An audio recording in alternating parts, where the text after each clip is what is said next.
Exam focus চ্যানেলে তোমাদের স্বাগত। গতকালের পর আমি আবার আজ আলোচনা শুরু করেছি সুপ্রিম কোর্ট অধ্যায়ের প্রশ্নগুলো নিয়ে। দেখতে পাচ্ছ question number 50, how can a first class judicial magistrate be recruited? অর্থাৎ একজন প্রথম সারির বিচার বিভাগীয় শাসক কিভাবে নিযুক্ত হন। এর উত্তর হবে option C, by the governor after consultation with the public service commission and the high court. অর্থাৎ রাজ্যপাল পাবলিক সার্ভিস কমিশন সেই রাজ্যের এবং সেই রাজ্যের হাইকোর্টের সাথে আলোচনা করে নিযুক্ত করে থাকেন। Next, who can appoint a district জাজ? অর্থাৎ জেলা জজকে কে নিযুক্ত করেন? এটার উত্তর হবে governor in consultation with the high court. অর্থাৎ সংশ্লিষ্ট রাজ্যের রাজ্যপাল হাইকোর্টের সাথে আলোচনা সাপেক্ষে জেলা বিচারককে নিয়োগ করে থাকেন। Next question, which of the following procedures are necessary for appointing Chief Justice of the High Court? অর্থাৎ হাইকোর্টের প্রধান বিচারপতিকে নিয়োগ করার জন্য কি কি পদ্ধতির প্রয়োজন, এটা দেখতে পাচ্ছ। চারটে স্টেটমেন্ট আছে, তার মধ্যে প্রথম দুটি ঠিক। Consent of the chief justice of India, অর্থাৎ সুপ্রিম কোর্টের প্রধান বিচারপতির সম্মতির প্রয়োজন।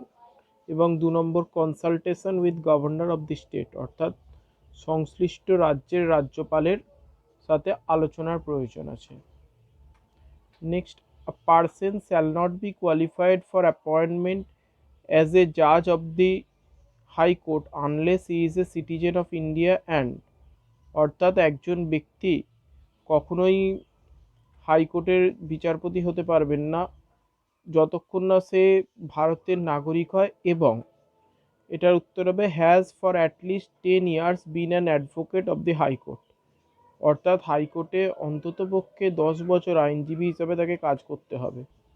Next question, every high court shall have superintendence over all courts and tribunals except, অর্থাৎ প্রতিটি হাইকোর্টেরই অন্যান্য আদালত এবং ট্রাইব্যুনালের ওপর তত্ত্বাবধানের দায়িত্ব রয়েছে, ক্ষমতা রয়েছে, কিন্তু কোনটার ওপর নেই? Except any tribunal constituted by armed forces, অর্থাৎ সেনাবাহিনীর জন্য যে সমস্ত বিশেষ ট্রাইব্যুনাল গঠন করা হয় তার উপর কিন্তু হাইকোর্টের কোনো রকম ক্ষমতা নেই।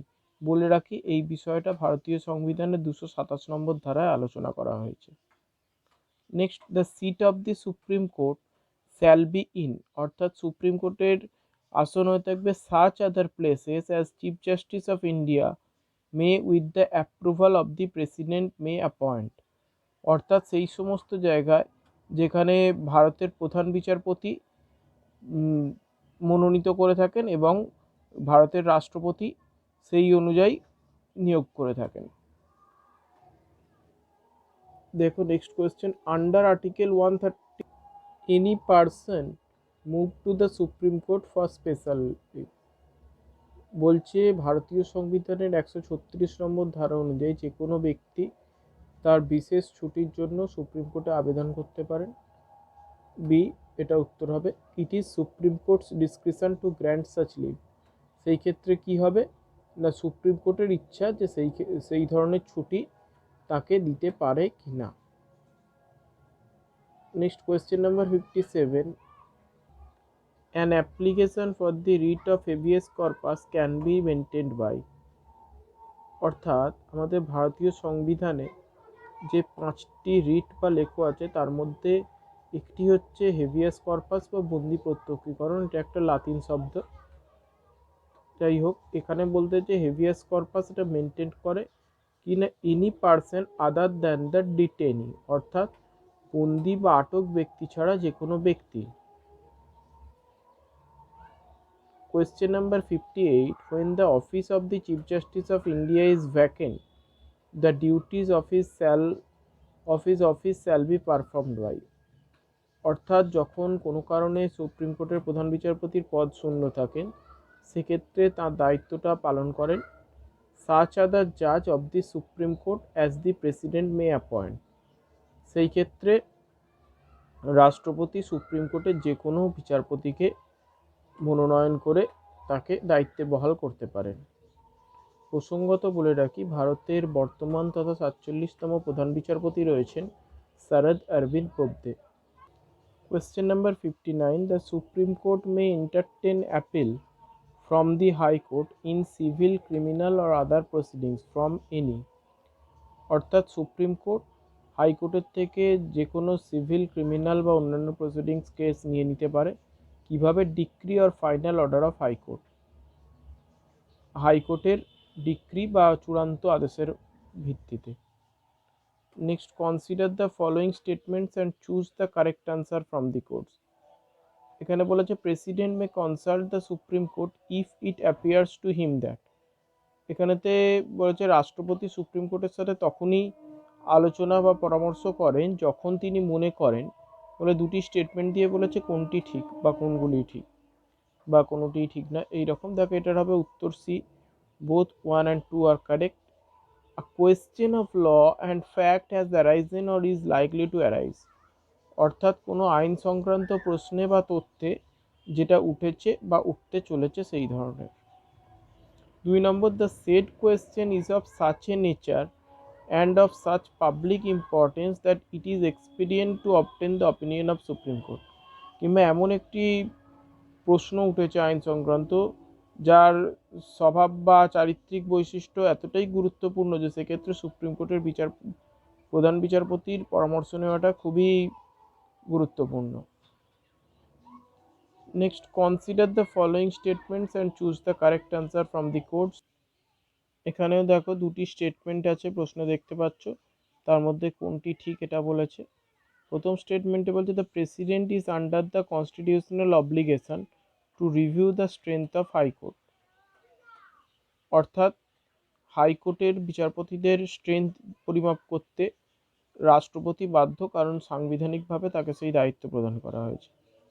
2 নম্বর, no mandamus can lie to compel the president to increase the strength of high court, অর্থাৎ হাইকোর্টের বিচারপতিদের স্ট্রেংথ বাড়ানোর জন্য কোনো ম্যান্ডেমাস বাধ্য করা যায় না দেওয়ার জন্য। এক্ষেত্রে বলে রাখি ম্যান্ডেমাস হচ্ছে একটা লাতিন শব্দ, এটা যার মানে হচ্ছে উই কমান্ড বা আমরা আদেশ করি। এক্ষেত্রে দুটোর মধ্যে 2 নম্বরটাই সঠিক, প্রথমটা ঠিক নয়। Next question, article 139A which provides for transfer of cases was introduced by. শুনে রাখো, ভারতীয় সংবিধানের 139A নম্বর ধারায় বলা হয়েছে ট্রান্সফার অফ কেসেসের কথা, অর্থাৎ হাইকোর্ট বা অধস্তন আদালতের থেকে সুপ্রিম কোর্ট মনে করলে কোনো কেস নিজের হাতে নিতে পারে। সেটা 42তম সংশোধনীর মাধ্যমে খানিকটা আনা হলেও এটা ইন্ট্রোডিউসড হয়েছিল, পাস হলেও আর কি, 44th অ্যামেন্ডমেন্ট 1978-এ। Next, supreme and high courts have power to punish for its contempt. এটা অ্যাসারশন। রিজন বলেছে power to punish for contempt is essential to maintain the independence of judiciary.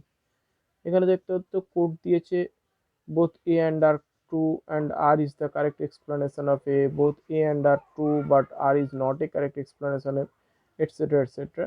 এখানে বলেছে কোনটি সঠিক বা কোনোটি সঠিক না এই ধরনের। এক্ষেত্রে হবে code A, both A and R true and R is the correct explanation of A। ব্যাপারটা কি?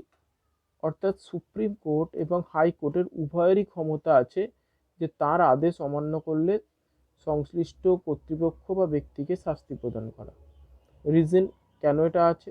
পাওয়ার to punish for contempt is essential to maintain the independence of judiciary, অর্থাৎ বিচার বিভাগের যে স্বাধীনতা রয়েছে সেই স্বাধীনতাটি না তাহলে ক্ষুণ্ণ হবে যদি শাস্তি দেওয়ার অধিকার না থাকে, তাহলে স্বাভাবিকভাবে অনেকেই অমান্য করতে পারত সুপ্রিম কোর্ট বা হাইকোর্টের নির্দেশ। এরপর question number 64, consider the following statements. এখানে 3টি স্টেটমেন্ট দিয়ে বলেছে কোনটি সঠিক। দেখো এখানে প্রথম দুটি স্টেটমেন্ট সঠিক নয়, 3 নম্বরটি সঠিক, যে he can be removed from his office by the president on the recommendation of the parliament, অর্থাৎ চিফ জাস্টিস অফ ইন্ডিয়াকে রিমুভ করা যেতে পারে রাষ্ট্রপতি পার্লামেন্টের সাথে আলোচনা করে, এটাই সঠিক। প্রথম দুটো কেন সঠিক নয় বলে দিই। প্রথম স্টেটমেন্টে দেওয়া হয়েছিল the chief justice of India holds office for 6 years or until he attains the age of 65 years। বলে রাখি ভারতের প্রধান বিচারপতি শুধুমাত্র বলেছে 65 বছর বয়স পর্যন্ত, এখানে কিন্তু 6 ইয়ারের ম্যাটারটা নেই, তাই এটা হয়ে গেল ভুল। 2 নম্বর স্টেটমেন্ট, দ্য জাজ of the supreme court can resign office by writing to the chief justice of India. অর্থাৎ সুপ্রিম কোর্টের কোনো বিচারপতি যদি পদত্যাগ করতে চান তাহলে সেই পদত্যাগপত্র এখানে বলা হয়েছে সুপ্রিম কোর্টের প্রধান বিচারপতিকে দেন। এটা ভুল এই কারণে সেই পদত্যাগপত্রটা তিনি রাষ্ট্রপতিকে দেন, যেহেতু রাষ্ট্রপতি তাকে নিয়োগ করেন। নেক্সট থাকে, which of the following statements related to anticipatory bail is not correct. অর্থাৎ আগাম জামিন সম্পর্কে কোনটি সঠিক নয়, এটা হবে 3 নম্বর, it can be granted in case of bailable offence only. অর্থাৎ এটা শুধুমাত্র গ্র্যান্টেড বা মঞ্জুর হয় শুধুমাত্র বেলেবল অফেন্স, মানে যেগুলো জামিন পাওয়া যায় সেই রকম কেসেস না, এখানে সেই বিষয়ে কোনো কিছু বলা হয়নি। Next question, which of the following is or are correct.